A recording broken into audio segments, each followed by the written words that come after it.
All right, in round 9, we're going to be creating a series of chain spaces again, like we did for this round, except instead of using double crochet, we're using single crochet, so the space isn't quite as high. And for the corners, we're going to revisit what we did in this round with the single crochet chain for single crochet to create a decorative corner for us to work into for round 10. So we're also going to be working, let me see if I can show you quickly here. Normally between granny stitches in a traditional granny square, there would be a chain 1 space, but we've eliminated that in this square because it makes the sides too wide. So I've eliminated those, but we're still going to use the same concept.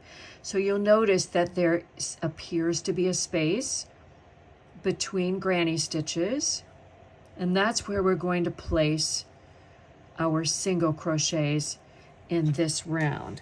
So to start, we're not going to do a starting chain because we don't want the extra bulk, and we're going to do something a little bit different just so that we can create something a little more seamless than normal. So we're going to actually work behind the hook. So this first stitch where we slip stitched is actually above this stitch here. But we're going to work the first single crochet in the space behind that. Okay, so we're going to pull up the loop just a little bit so it doesn't get too tight, and we're going to work into that space behind, pull up a loop, and single crochet. Then we're going to chain 3.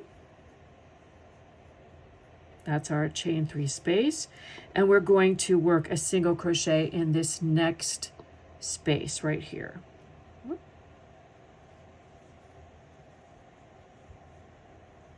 Chain 3 again. Now we're at the corner. So as I said, we're going to work the single crochet, chain 4, single crochet in this corner space.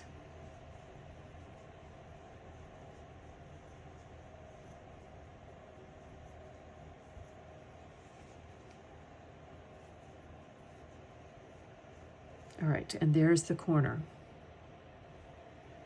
So we're going to chain 3.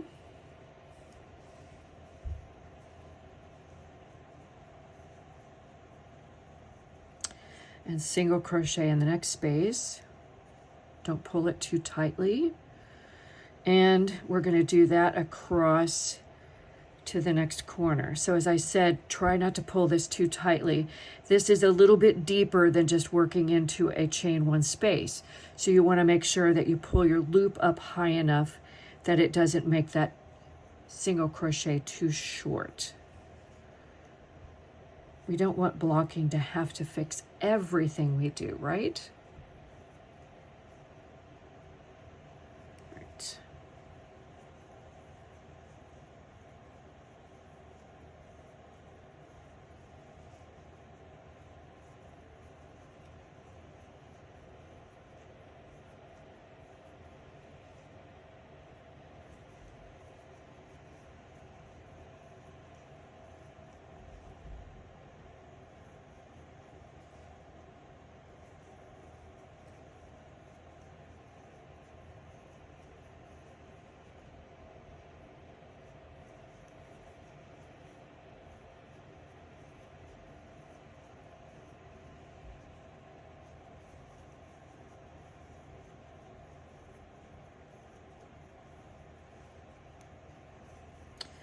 All right, so this is the last one across the side. We get to the corner, we chain 3, and in the corner, single crochet, chain 4 instead of 3, and single crochet back in the same space. All right, so that gets 2 corners and along one side. So they're a little bit difficult to see because they sit pretty flat. But there's the corner. There's the corner, and then we have chain spaces all along, and you can see how closely that sits as opposed to that round where we had double crochets. The single crochets are all worked in those spaces, right? So we're going to do the same thing along the sides and I will meet you back at the end.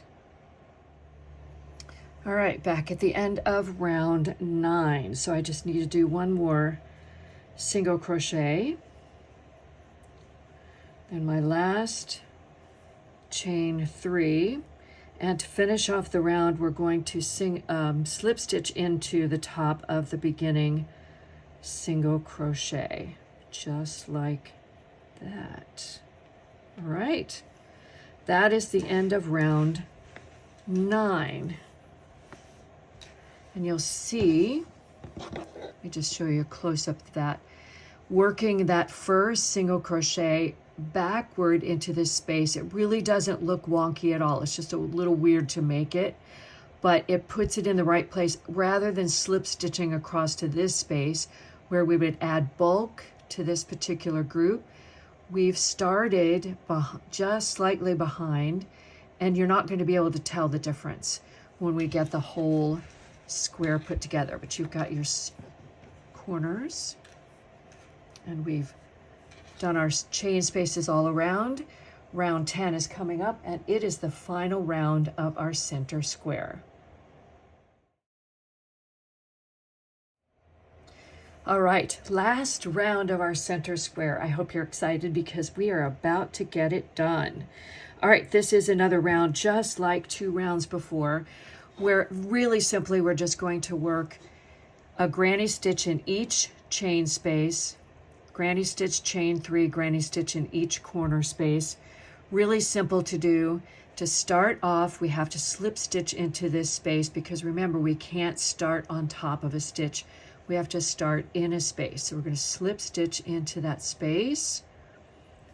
Then a stacked single crochet followed by our 2 double crochet.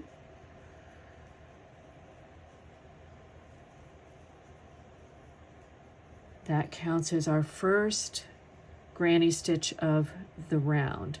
Then we're going to granny stitch in the next chain 3 space.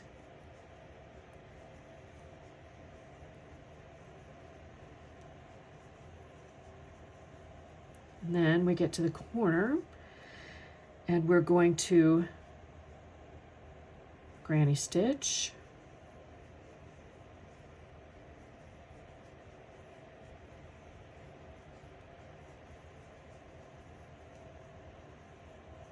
chain 3 for the corner space, and then granny stitch in the same corner to form our corner. As I said, this is much like round 8 where you granny stitch in each space. This time you have chain 3 spaces all along the side to work into. So I am going to meet you at the end and see you there. All right, we did it. We are at the end of round 10. So for me, I just have to work one more granny stitch in the last space of round 10. Now, when we get to the end, in the pattern instructions, I tell you to slip stitch to the beginning stitch and fasten off, right? So you can do that. And then fasten off any way that you like. But I'm going to show you how I fasten off. It helps to hide the stitch so that you can't see it and creates a nice even edge without a knot in it, okay? So I go ahead and I slip stitch, but I pull the yarn out and snip it, leaving a tail long enough that I can put it on a needle. Okay. So I'm going to take the piece that moves and pull it back through the stitch. So now I have this. And I'm going to thread that onto a tapestry needle. Now I pulled this loop pretty tight from working with the yarn. So the first thing I do is I pull that loop out enough that it matches the size of the loops on either side of it. You can leave just a little bit of give, work it so that it's even, but I've pulled that loop out enough that it matches the one before it and the one after it. The next thing I do is I skip this stitch and I go under the top loops of the next stitch. So basically I'm creating a loop on top of this loop. So I pull that until it's even with that loop. Then I'm going to take my tapestry needle and go back down through the center of the original stitch. And what I do, instead of going just through one loop, I actually go down through several to anchor that and keep it from being flimsy. All right, so I pull that through. And then I adjust a little bit until that loop completely covers the one that's underneath. And you see that you can't really see where that stitch was. Now, if you flip it this way, you can see there's a little bit of an extra loop there, but nobody's really going to see that because we haven't really added any extra bulk. And then to weave in the end, because we're working with granny stitches, I just kind of go down, catch things through the center of stitches. I might go this way to catch a few this way. And then I rotate it and I have these two bars right here that I can also catch so that it's not showing on the front of the work. Now I usually either leave this up here so that I can catch it with the wing that's coming next, or I keep going. I'll work my way over to another set, or I'll reverse direction, work down through the center of the stitch so that when I pull on the fabric, it doesn't pull that out.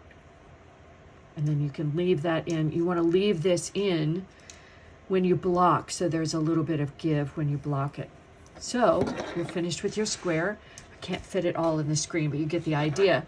Now you can either I steam block it, so I pin it down to the size that it's supposed to be, which is 10 inches square, and steam block it, or I actually recommend that you wait until this shawl is completely finished and block the center square along with the wings, because it just helps to adjust it to the size of everything else in your shawl.